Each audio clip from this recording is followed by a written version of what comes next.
Tuhan melakukan, menggenapkan apa yang diwahyukannya kepada saudara dan saya. Yang diperlukan adalah percaya. Kalau saudara mau bersama Tuhan Yesus, tidak ada yang tidak bisa.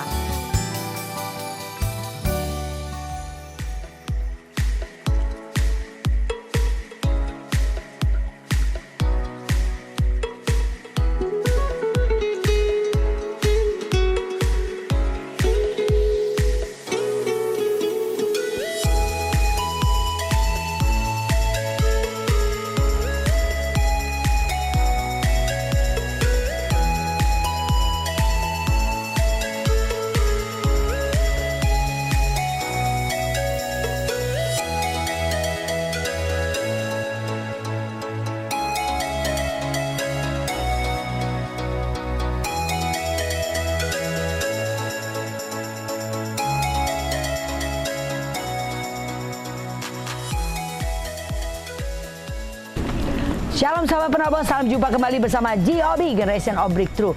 Hari ini dengan tema menutup segala celah. Mari saudara, sebelum kita memulai, kita satukan hati berdoa. Tak hentinya kami naikkan syukur kami kepada Tuhan untuk kepercayaan, untuk kelayakan yang Tuhan berikan buat kami, untuk kami menerima kebenaran firman Tuhan. Mari Allah Roh Kudus sendiri mewahyukan hikmat pengertian untuk kami mengerti isi hati Tuhan. Seperti tema pada saat ini. Berbicara Tuhan, kami siap mendengarkan. Dalam nama Tuhan Yesus, haleluya, amin. Saudara, bacaan kita dari Lukas 4 ayat 13. Sesudah iblis mengakhiri semua pencobaan itu, ia mundur daripadanya dan menunggu waktu yang baik. Iblis tidak pernah menyerah, saudara. Iblis mundur seketika lamanya untuk menunggu waktu yang baik. Dia cuma mundur sementara untuk melihat kapan waktu yang baik untuk dia kembali menyerang. Jadi saudara, kita ketahui bahwa iblis turun ke bumi dengan geram yang makin dahsyat hari-hari ini. Seperti Wahyu 12 ayat 12 dikatakan demikian. Karena itu bersukacitalah, hai surga dan hai kamu sekalian yang diam di dalamnya. Celakalah kamu, hai bumi dan laut, karena iblis telah turun kepadamu dalam geramnya yang dahsyat, karena ia tahu bahwa waktunya sudah singkat. Iblis turun ke bumi dengan geram yang makin dahsyat karena tahu waktunya sudah singkat. Saudara, kita perhatikan saudara, iblis aja tahu waktunya sudah singkat dan dia nggak main-main. Geramnya makin dahsyat, ia berusaha, ia berjuang untuk apa? Supaya anak-anak Tuhan tidak lagi sungguh-sungguh cari Tuhan. Supaya anak-anak Tuhan buka celah sehingga ia bisa masuk menyelusup menguasai kehidupan orang percaya. Jadi saudara harus lebih hati-hati lagi hari-hari ini. Kenapa? Karena iblis juga dikatakan bagaikan singa mengaum-ngaum mencari bangsa yang dapat ditelannya. Dikatakan dalam 1 Petrus 5 ayat ke-8. Sadarlah dan berjaga-jagalah, lawanmu si iblis berjalan keliling sama seperti singa yang mengaum-ngaum dan mencari orang yang dapat ditelannya. Ya, iblis itu bagaikan singa mengaum-ngaum mencari mangsa yang dapat ditelannya. Jadi saudara, artinya singa yang mengaum-ngaum itu singa yang lapar ya saudara. Jadi waspada bagi kita semuanya. Jadi apa yang harus kita lakukan kalau kita tahu hal yang seperti demikian yang sedang dilakukan iblis hari ini. Gak main-main, serius, sungguh-sungguh. Dan ia dikatakan dengan geram yang makin dahsyat. Dia menunggu waktu yang tepat. Jadi apa yang harus kita lakukan? Yang pertama, tutup segala celah. Karena dikatakan iblis tidak memerlukan celah yang besar untuk masuk, menyelusup dan menguasai serta mengendalikan hidup manusia ya saudara. Jadi tutup segala celah. Caranya bagaimana? Pertama, saudara harus banyak dalam hadirat Tuhan. Adakan, naikkan pujian, penyembahan dan doa-doamu kepada Tuhan. Jaga hati saudara dengan penuh kewaspadaan ya saudara. Jaga di hati, jangan sampai keluar ke mulut.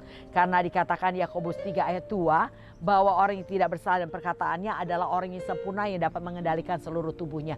Jadi artinya kalau saudara adalah orang yang bisa menjaga perkataan saudara, maka saudara juga adalah orang yang bisa mengendalikan seluruh tubuh saudara. Nah, itu adalah orang yang sempurna, tapi kita belum sempurna. Kita sedang menuju kesempurnaan. Maka yang harus kita lakukan saudara, waktu hati saudara panas, tahan ya di hati, jangan keluar ke mulut saudara. Karena kalau saudara keluar ke mulut perkataan saudara di kala hati panas, Yakobus 1 ayat 19-20 dikatakan, cepat dengar boleh, lambat berkata-kata dan lambat menjadi marah. Karena amarah manusia tidak akan mengerjakan kebenaran di hadapan Allah. Jadi saudara tahan, jangan marah. Kalau saudara marah, pasti nggak benar responnya ya. Jadi yang diperlukan adalah jaga sampai di hati, jangan keluar ke mulut. Kalau sudah keluar ke mulut, pasti tubuh saudara, seluruh tubuh saudara akan menjauh daripada Tuhan. Itu yang terjadi. Coba saudara perhatikan orang-orang yang mengambil keputusan gak mau melayani Tuhan lagi, tidak lagi mau ikut ibadah. Penyebabnya apa saudara? Penyebabnya adalah tidak bisa jaga hati, keluar ke perkataannya yang akhirnya membuat ia tidak lagi datang kepada Tuhan dan berhenti melayani Tuhan. Jadi oleh karena itu jaga di hati saudara. Lalu berikutnya apa yang harus kita lakukan supaya saudara bisa menutup segala celah? Berhati-hati dalam berkata-kata dan bertindak ya saudara. Mulai sekarang jangan saudara perhatikan kata-kata saudara, perhatikan tindakan saudara, hati-hati. Kalau mau berkata-kata mikir dulu, kalau saya ngomong akan timbul masalah enggak? Kalau saya ngomong orang jadi marah apa tidak? Kalau itu akhirnya membuat orang kecewa, ya membuat situasi enggak baik, udah mendingan tahan aja ya. Itu penguasaan diri. Saudara harus melatih diri seperti demikian.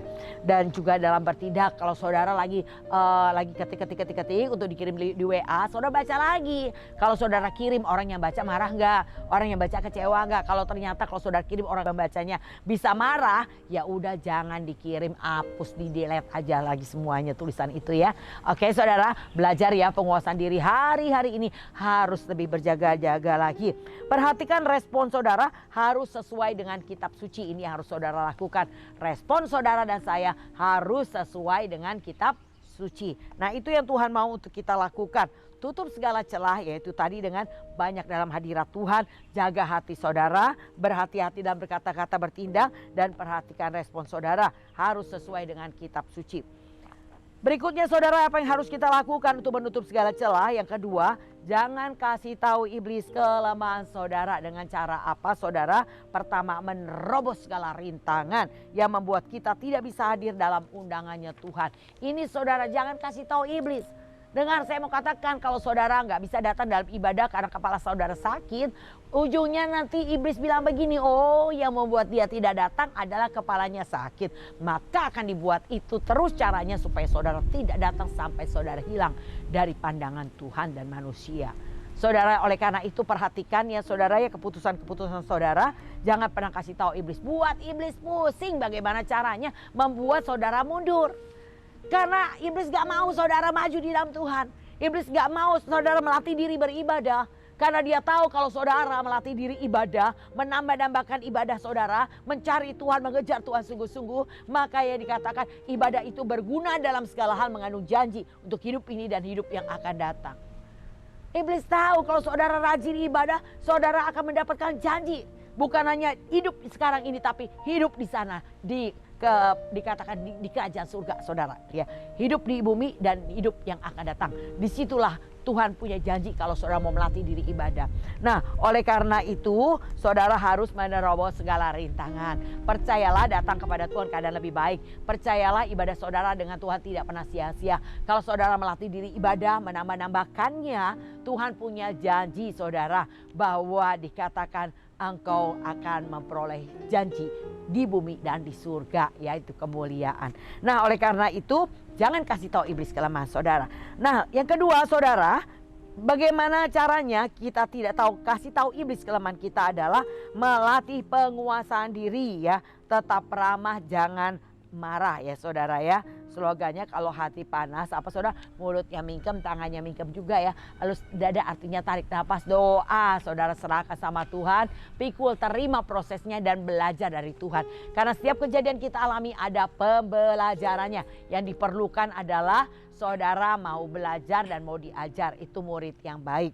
Nah itu saudara, kita perlu ingat marah membuka pintu gerbang kejahatan masuk saudara.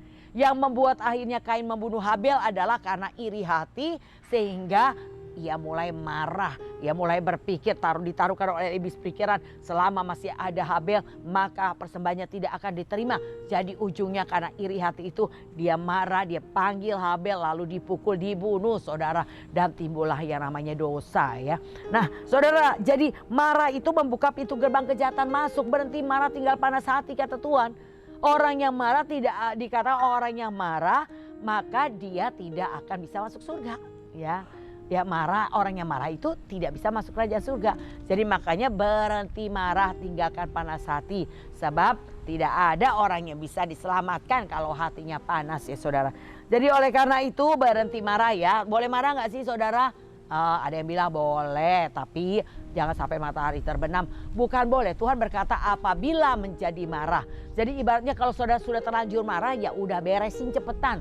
Di bawahnya ayatnya berkata jangan beri kesempatan kepada iblis. Artinya kalau marah saudara tidak diselesaikan, saudara sedang memberi kesempatan kepada iblis untuk apa? Untuk masuk, menyelusup, menguasai kehidupan saudara. Oleh karena itu tutup segala celah ya saudara. Tujuan iblis menggoda manusia adalah menjauhkan kita dari Tuhan supaya apa? Kalau kita jauh dari Tuhan, dikatakan dalam Yohanes 15 ayat 5, kita tidak bisa berbuat apa-apa ya saudara. Dan kita akan dipermainkan seperti bola. Artinya sebentar iblis yang satu bilang nih, lihat nih saya bisa buat dia marah. Beneran kita marah saudara dengan situasi yang diizinkan terjadi. Lalu berikutnya iblis kedua bilang emang kamu aja, saya juga bisa nih buat dia mundur dari pelayanan. Beneran saudara, ketika diizinkan terjadi sesuatu akhirnya diambil keputusan mundur. Iblis ketiga bilang gini, emang kalian aja, saya juga bisa nih buat dia berhenti ya. Berhenti apa? Berhenti ibadah, berhenti pelayanan, pindah gereja. Wah bener juga ya saudara terjadi.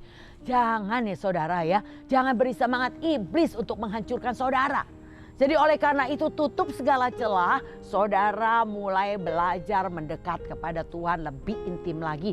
Saya percaya ada perlindungan yang melindungi saudara ya dari hal yang demikian. Jadi kita tahu bahwa iblis selalu berusaha menggoda manusia agar manusia menjauh daripada Tuhan. Saudara perhatikan, pencuri datang itu untuk mencuri, membunuh dan membinasakan. Dia nggak hanya cuma mencuri pikiran saudara, dia nggak akan berhenti kalau pikiran saudara mulai tercuri, mulai stres. Maka berikutnya dia berusaha membuat saudara putus asa dan akhirnya pengen bunuh diri dan ujungnya pasti binasa. Jadi iblis itu nggak pernah berhenti sampai saudara binasa. Jadi oleh karena itu jangan ikuti kehendak iblis saudara. Kita tahu bahwa iblis berusaha membuat banyak orang percaya masuk dalam kerajaannya. Jadi oleh karena itu jadilah orang yang jelas. Kalau anak Tuhan ya anak Tuhan, diapain aja tetap anak Tuhan. Anak Tuhan itu cirinya ramah dan punya damai dan sukacita senantiasa ya saudara. Nah inilah yang Tuhan mau ada pada saudara dan saya. Jangan berhenti melakukan apa yang baik, jangan berhenti berdoa, jangan berhenti ibadah ketika saudara punya respon yang salah. Tapi tetaplah datang sama Tuhan, maka yang mulai bengkok dilurusin lagi sama Tuhan, dibenerin lagi sama Tuhan. Kita dalam proses terakhir sebelum proses dimuliakan ya saudara. Nah, siapakah iblis yang disebut di dalam Alkitab? Kita perlu tahu sedikit saudara. Malaikat itu bernama Lucifer ya. Dia adalah yang terutama dari para kerub yang berjaga, kerub yang suci dan yang tidak bercacat celah. Itu adalah iblis ya. Jadi dikatakan tepatnya Yehezkiel 28 ayat 12 sampai dengan 15. Hai anak manusia, ucapkanlah suatu ratapan mengenai Raja Tirus dan katakanlah kepadanya, beginilah firman Tuhan Allah. Gambar dari kesempurnaan engkau penuh hikmat dan maha indah. Engkau di Taman Eden, yaitu Taman Allah penuh segala batu permata yang berharga. Yaspis merah, krisolit dan yaspis hijau, permata pirus, krisopras dan nefrit, lazurit, batu dara dan malakit. Tempat tahtanya diperbuat dari emas dan disediakan pada hari penciptaanmu. Kuberikan tempatmu dekat kerub yang berjaga. Di Gunung Kudus Allah engkau berada dan berjalan-jalan di tengah batu-batu yang bercahaya-cahaya. Engkau tak bercela di dalam tingkah lakumu sejak hari penciptaanmu sampai terdapat kecurangan padamu. Ya saudara, kita lihat dan kita dengar tadi ya dikatakan bahwa iblis itu adalah Lucifer yang terutama dari para kerub yang berjaga, kerub yang suci dan tidak bercacat celah. Tetapi hal itu berakhir ketika dikatakan terdapat kecurangan yang dilakukannya.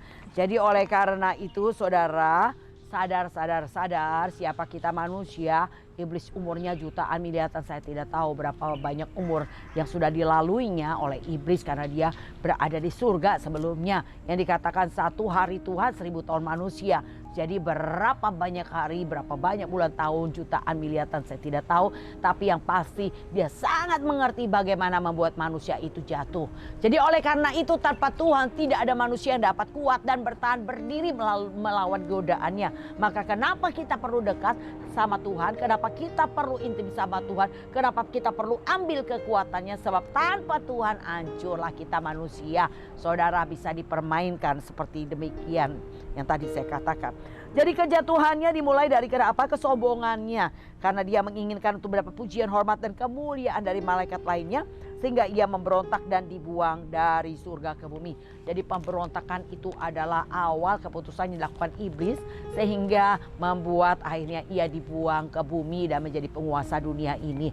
Jadi saudara dan saya jangan lakukan apa yang menjadi contoh yang dilakukannya, yaitu menjadi orang yang sombong, ya, menjadi orang yang dikatakan di situ memberontak daripada Tuhan. Jadi yang diperlukan adalah hari ini yang saudara lakukan, rendahkan dirimu di hadapan Tuhan, datang kepada Tuhan, belajar daripada Tuhan, minta tuntunan Roh Kudus. Saya percaya saudara tidak akan ada celah yang terbuka untuk iblis masuk menyelusup menguasai kehidupan kita.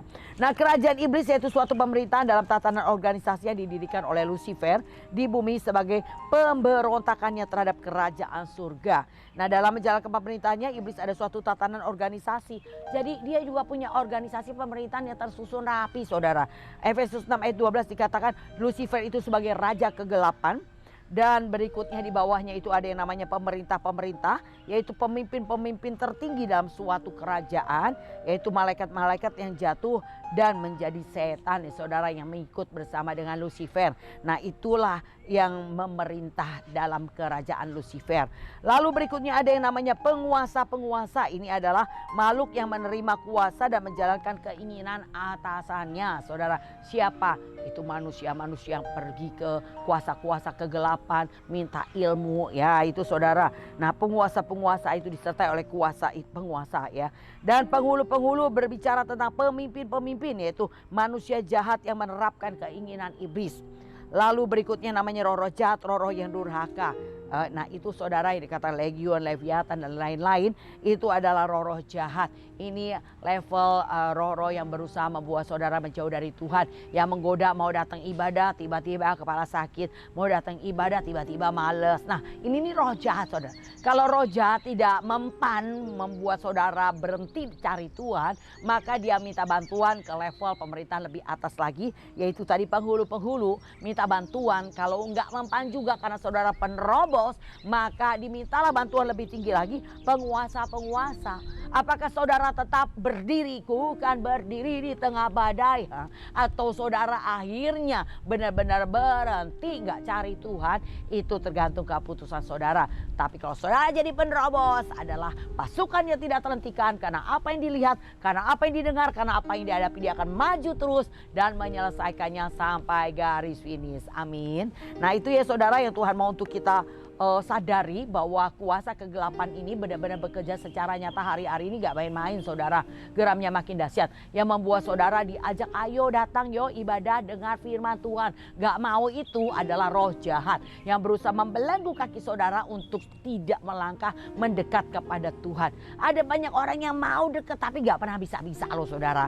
Bukan karena dia gak mau tapi gak bisa-bisa. Kenapa? Karena dia tidak punya kekuatan Tuhan untuk melawan. Maka Tuhan berkata, tunduk dulu kepada Allah, baru saudara punya kekuatan lawan iblis.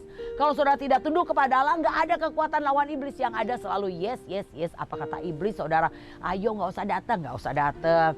Ayo saat ini udah jalan-jalan aja daripada ibadah. Ikutin jalan-jalan. Ayo tidur aja, ikutin tidur aja. Nah, itu saudara, itu adalah belenggu yang mengikat saudara untuk saudara menjauh daripada Tuhan. Saudara harus perlu sadari hal yang demikian. Jadi misi iblis menurut pandangan Alkitab saudara, yaitu Wahyu 12 ayat ke-9 dikatakan, dan naga besar itu si ular tua yang disebut iblis atau Satan, yang menyesatkan seluruh dunia, dilemparkan ke bawah. ia dilemparkan ke bumi bersama-sama dengan malaikat-malaikatnya. Ya, disebut iblis itu adalah menyesatkan seluruh dunia. Jadi yang menyesatkan orang-orang itu untuk tidak berjalan di dalam jalan Tuhan itu adalah iblis atau penguasa dunia. Ayub 2 ayat 4 sampai dengan 7. Lalu jawab iblis kepada Tuhan, kulit ganti kulit, orang akan memberikan segala yang dipunyainya ganti nyawanya. Tetapi ulurkanlah tanganmu dan jamalah tulang dan dagingnya, ia pasti mengutuki engkau di hadapanmu. Maka firman Tuhan kepada iblis, nah ia dalam kuasamu, hanya sayangkan nyawanya. Kemudian iblis pergi dari hadapan Tuhan, lalu ditimpainya Ayub dengan bara yang busuk dari telapak kakinya sampai ke batu kepalanya. Jadi kita ketahui iblis berdatangan kerugian fisik saudara. Bukan hanya ia ditimpa penyakit yang begitu mengerikan ya saudara. Tapi juga harta kekayaannya habis, anaknya mati semua. Saudara, ngeri sekali apa yang dilakukan oleh iblis ketika diberi kesempatan. Saudara, hari ini aman karena ada perlindungan Tuhan yang menyertai saudara. Iblis gak bisa buat sesuatu karena ada perlindungan Tuhan. Tapi kalau Tuhan cabut perlindungannya, habis iblis itu benar-benar langsung saudara.